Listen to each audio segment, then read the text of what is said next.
Good morning to all of you. First of all, I would like to thank UNSW and University College London for putting together this conference on global higher education. Very rarely we have a conference which is actually reflecting the vision of the conference, which is truly global. Most of the time, the conversation surrounding higher education is confined to mostly the developed countries of the world, and rarely it focuses or pays any attention to what happens in Africa and South Asia. So I'm very delighted that this is not the case in this conference. I'm also particularly grateful to Ian as well as Laurie for inviting me, and also Simon for putting together this conference. So it's a pleasure to be here. I know that both of us are coming in between lunch, so I'll try to keep it short and maybe have a few questions later. So just to give you a perspective, many people in the room may not know what is South Asia. I have a very strong feeling because most of the time when Asia is said about, we have so many other countries which are talked about. Then East Asia is also there. So we are looking at 8 countries, which is essentially known as South Asia. And then you have 25% of the world's population. So 25% of the world's population, we're going to discuss in 8 minutes as to what's happening in the higher education sector. It has huge challenges. If you simply look at the entire context of South Asia, you're looking at significant challenges of human development. It also has 346 million people who are in the age group of 15 to 24. That's an extraordinary young population out there who are seeking opportunities in higher education. Of course, it also has significant challenges in relation to poverty and other forms of human development challenges. South Asia is also a region of paradox. I remember very well my master of University College Oxford, when I was a student, mentioned quite often that University College Oxford, founded in 1249, was the oldest college in the English-speaking world. And I asked him once curiously why you mentioned that, and he said that, no, what, your country had universities long before. Over 2,000 years ago, India had universities such as Nalanda, Takshashila, Vallabhi, as well as many other institutions. So the paradoxical nature of South Asia is reflected in the fact that there were institutions at a point of time in its historical context, but then today South Asia struggles, including countries like India, are struggling to have even a single university in the top 200 in the world, as reflected in the Times Higher Education's rankings. It also has challenges with regard to the expectations of young people seeking opportunities in employment. It is expected that 1 million new entrants to join regional workforce every month for the next 12 years, but a severe shortage of highly skilled workplace-ready professionals. A British Council study recorded this a few years ago. The paradoxical nature of South Asia is also reflected in the disparities that prevail within the South Asian countries. While the region has one of the fastest growing emerging economies, it also produces the demand of higher education institutions, but many countries in South Asia are not able to match that demand. India is an outlier within South Asia. Unlike almost every country in South Asia, India has larger number of private higher education institutions, and as of today, larger number of students actually pursuing higher education in private higher education institutions. 70% of Indian higher education institutions today are in private, and 70% of students are also in private higher education institutions.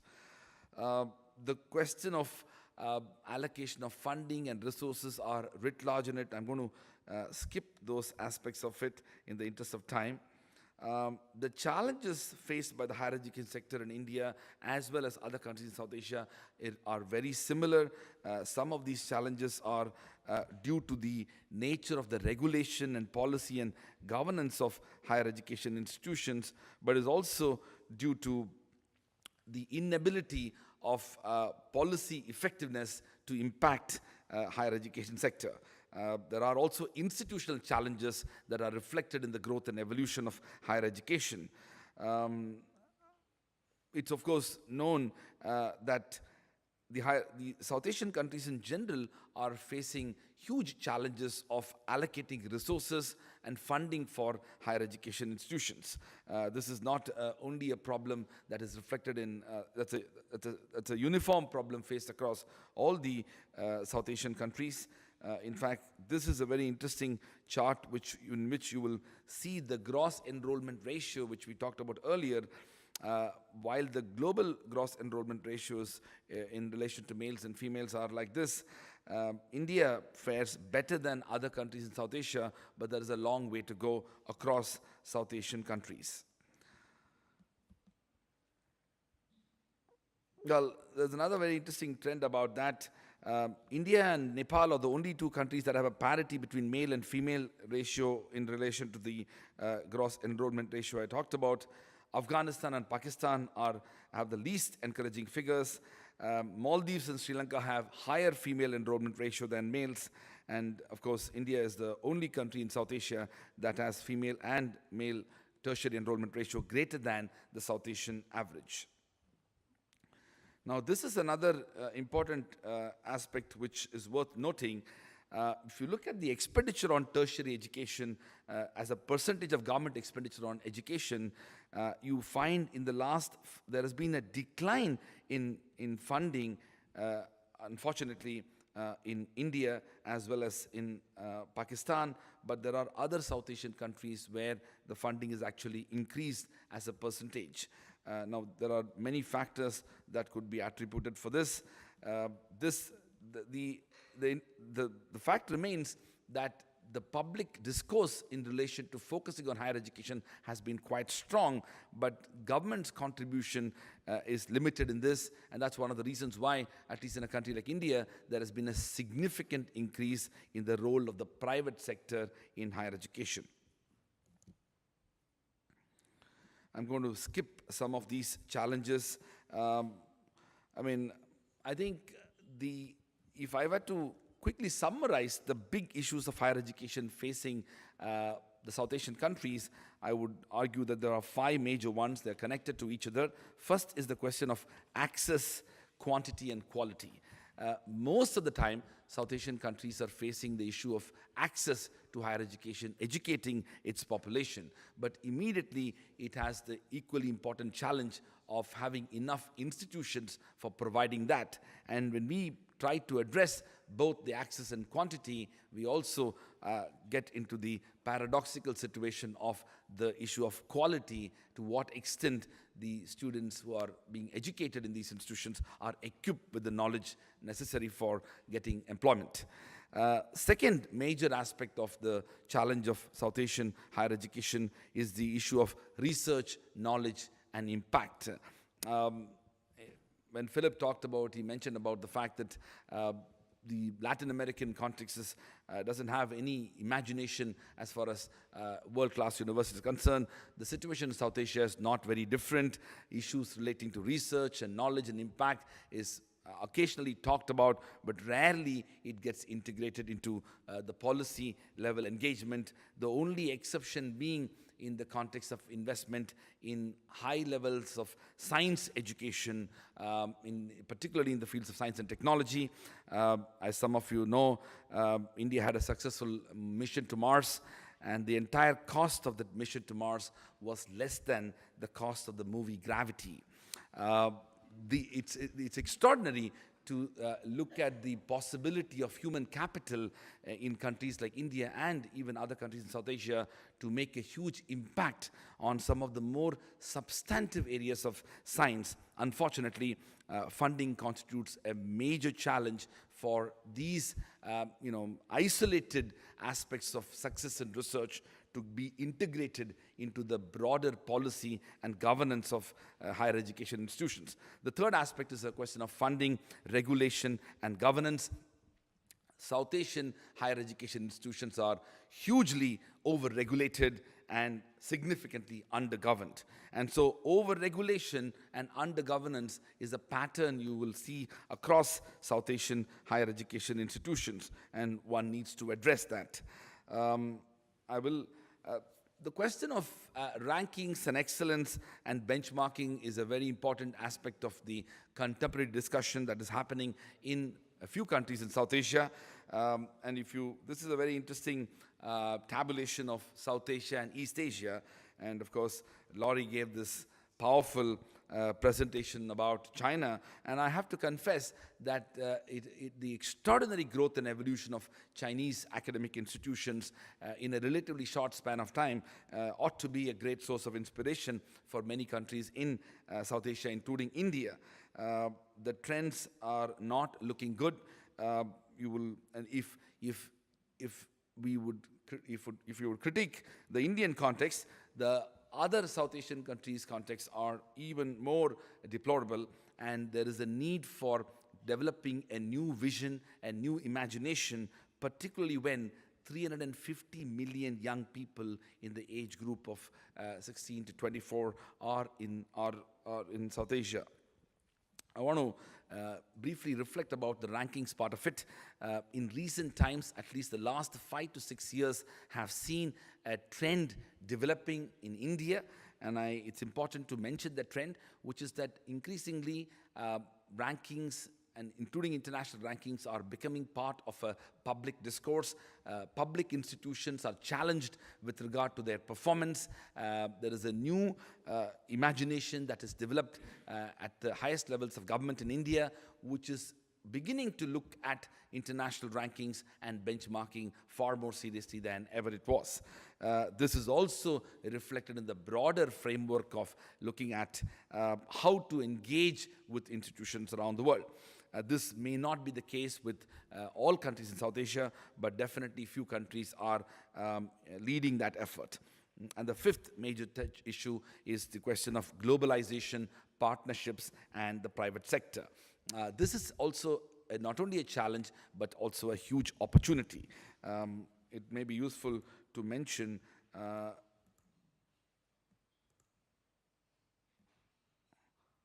all right. The question of globalization, there's no doubt about the fact that globalization has had a profound impact on higher education around the world, and we have seen that in the previous presentations. But the way it has impacted South Asia has been more in the context of aspirational South Asians, wanting to be part of the global higher education opportunities, as opposed to improving the quality of higher education, or for that matter, promoting excellence in South Asian institutions. I also believe that the new framework of building partnerships across universities and institutions with a few institutions in South Asian countries leading that is going to stay and hopefully expand.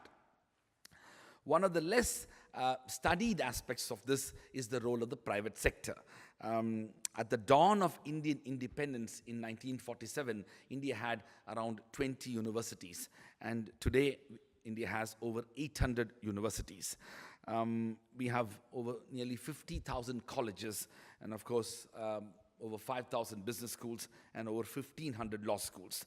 And the situation in other parts of South Asia is such that most of the growth and evolution of higher education sector across South Asian countries has been led by the public sector. However, Bangladesh and more recently India has been at the vanguard of promoting private higher education in a very significant manner. Unfortunately, the growth and evolution of Indian private higher education sector, or for that matter, Bangladeshi private higher education sector, did not lead to the creation of the not-for-profit philanthropic type of institutions. Many of them, which have evolved over the last 2 decades, have been largely mediocre, profit-making, at times dubious, and even fly-by-night operators. So private in the Indian as well as the Bangladeshi context is hugely pejorative. So if we really want to address the issue of access and quality and excellence by seeking a larger role for the private sector in the South Asian higher education imagination, it needs to be based upon a not-for-profit, philanthropic, and more importantly, institutions which are having minimal standards of excellence to advance the cause of higher education. I'm going to skip more, and I will. Laurie, how am I doing in terms of time? It'd be great if we could move into questions as soon as you're ready. Okay, got you. No pressure. So I will quickly move to the PowerPoint is there for people to see, so I'm going to move to the way forward so that we will then go to questions. Yeah. All right. So the way forward in the context of South Asia is that there ought to be a greater role for private sector.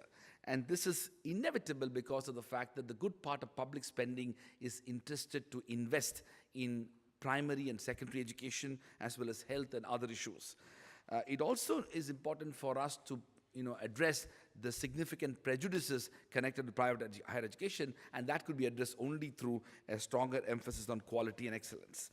We need to create, and I've elsewhere argued that we need to promote the concept of special education zones in South Asia, where just as we have invested in creating opportunities for corporations and companies and business enterprises to have a framework that will allow these institutions to thrive out to some extent with lesser regulation, we need to do that in South Asia. India has actually has begun to take a lead in it a couple of years ago with the efforts of our Prime Minister and our Finance Minister. We have promoted the idea of a 10+10 public and private universities selected through a process. These 20 universities will be given complete autonomy and will be free from regulation. Significant resources are expected to be put in. Just that compared to China, we are 25 years late. We ought to have done this long ago, but better late than never, and I hope that other countries in South Asia will also create such opportunities. There are other aspects I have talked about here. I think it is fair to say that there is an aspirational South Asia which is wanting to be part of the global higher education system. And it is important for us to build on that. Large youth populations are wanting to get the best of higher education opportunities within these countries. The growth and development of these countries are dependent upon the effectiveness of the higher education system, and hence it is important for us to work towards transforming higher education in South Asia. Thank you very much, and I stop here. Thank you so much, Raj. And we might have one question from the floor. Or are we all rather hungry? Joanna. But I was interested in your comment just now about private, thank you, about private companies or industry coming in and having a role to play in higher education. And as you know, the regulatory frameworks, as you've pointed out, are quite often very complex. And there's been a new decision not to allow foreign universities into India. So how do you think, how will the private sector be able to work with the public sector in a productive way, do you think? What would need to happen to change to make that happen? Yeah. Well, the most important part of that is that I don't for a moment think that the role of private sector is going to be based upon for-profit institutions. It ought to be not-for-profit institutions, but I meant in the context of corporate social responsibility initiatives which ought to be promoted significantly, in which investment in higher education should be seen as a positive change for society. And there are enough examples that are marginally emerging within a few South Asian countries, and we need to be expanded. And frankly speaking, right now, there are not enough public sector incentives for the role of private sector to expand, and that's where the policy level interventions ought to take place from the government. Thank you. Thank you, Raj.